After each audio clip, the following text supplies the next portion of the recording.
نحمده ونصلي ونسلم على رسول الكريم. السلام عليكم ورحمة الله. الحمد لله اختر چوټیان الله پاک تیرې کړې د نوي سبق آغاز هغه ان شاء الله کو. نن زموږ سره سبق دی سبق نمبر 8. په سبق نمبر 8 9 10 کې د تنوین بیان دی. سبق نمبر 8 کې 2 زبر تنوین، 7 کې 2 زبر تنوین، په 8 کې 2 زیر تنوین، په 9 کې 2 پیش تنوین. سبق نمبر 8 کې 2 زبر تنوین، په سبق نمبر 9 کې 2 زیر تنوین او په سبق نمبر 10 کې 2 پیش تنوین. ټیک شو جی تصحیح وکړئ خیر دی. ټیک شو. اوس د ټول نه اولنۍ خبره دا ده چې نون تنوین څه ته وایي. دې باندې ماشومان نه پوهېږي، خو کم کسان تجوید والا ته قاعده پړاوی او کورس ورته کوي، د هغو دپاره دا تعریف مفید دی، فایده مند دی. ټیک شو جی. نو نون تنوین یعنی تنوین څه ته وایي؟ دا په عربی کې ما لیکلی نون ساکنة زائدة تأتي في آخر الكلمة تنطق ولا تكتب علامته فتحتان او کسرتان او ضمتان. دا دی د تنوین تعریف. اوس په دې باندې ځان لږ پوه کړئ ښه چې نون تنوین یا تنوین دا هغه نون ساکن زائد دی. دا هغه نون ساکن زائد دی. د کلمې جز او حصه نه ده. زائد مطلب دا دی د کلمې جز او حصه نه ده. راځي په آخر د کلمې باندې، راځي په آخر د کلمه کې، راځي په آخر د کلمه کې. وس تنطقو دا نون تنوین چې کم دی په لفظ کې خو ویلی کېږي، لکه حمزه 2 زبر ان، با 2 زبر بن، تن ثن، جن حن خن، مونږ نون ادا کوو که نه. لیکن ولا تکتبو دا نون لیکلی کېږي نو. وای دا نون تاسو زه مثال درکمه. با 2 زبر بن اصل کې داسې دی، اصل کې داسې دی با نون زبر بن. لیکن تاسو که خیال وکړئ په دې کې نون لیکلی شوی دی، په تنوین کې نه دی لیکلی شوی. دې ته ویلی کېږي تنطقو ولا تکتبو. تنطقو ولا ویلی کېږي خو لیکلی کېږي نو. علامت او نښه څه ده؟ نو 2 زبر 2 زیر 2 پیش. یو دا خبره. بله خبره دا ده چې نون تنوین ویلی کېږي د وصل په حالت کې، چې کله مونږه دا کلمه په کم چې تنوین راغلی دی دا د بلې کلمې سره مونږ یو ځای وایو، لکه علیما حکیما. ووایئ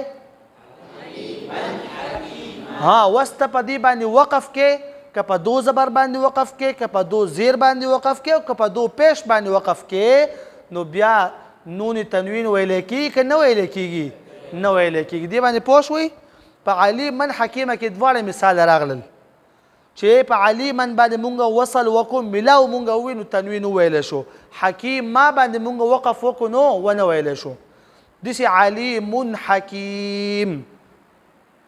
ټیک شو جی.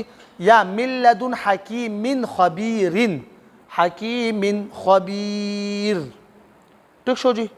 په دې پوه شئ د وصل په حالت کې ویلی کېږي، د وقف په حالت کې نه ویلی کېږي.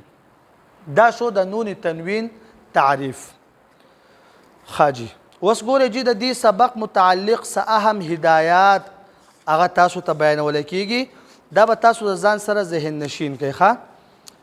د ټول نه اوله خبره خو دا ده چې د نون تنوین تعریف مونږ وکړو. دا پکار دی چې هر پوهه کس چې کوم دی، خاص کر استادان، هغه دا یاد کړي. ټیک شو. حتی الوسه د واړه واړه ماشومان خو په دې باندې نه پوهېږي، خو بعضې وخت کې انسان ته لوی کسان داسې پکار دی سړی هغو پوه کړي. خاجي اوس ګورئ تنوین په دې کې یوه خبره دا ده د 2 زبر تنوین چې کوم دی د دې نه وروستو الف لیکلی کېږي. ما ته ووایئ د 2 زبر د تنوین نه وروستو الف لیکلی کېږي. د دې خبرې نه 2 څیزونه مستثنا دي، هغه ترې بهر دي. یو کله چې حمزه راشي، د حمزه نه مخکې الف مده راشي، او په دقه حمزه باندې دو زبر وي نو د دغه دو زبر د تنوین نه وروسته الف نه لیکل کیږي. ما سوي حمزه دې ته وګورئ تاسو ته مثال ولیکم چې تاسو پوه شئ.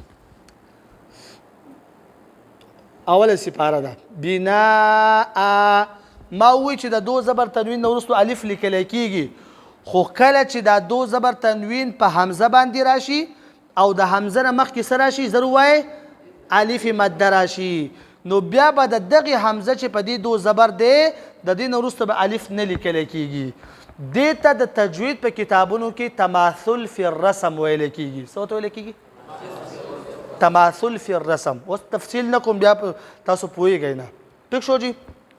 بنا دا تاسو ته مولیکو ها که اوس حمزه راغلی او د دې حمزه نه مخکې الف نه راغلی الف ماده نو بیا به ګورئ الف لیکلی کېږي ښه لکه مثال جزء وای لکه پوه پې نه شوئ. دا مثال د قرآن کریم کې ډېر دي فداء غثاء بناء انشأناهن انشاء ډېر شی دي.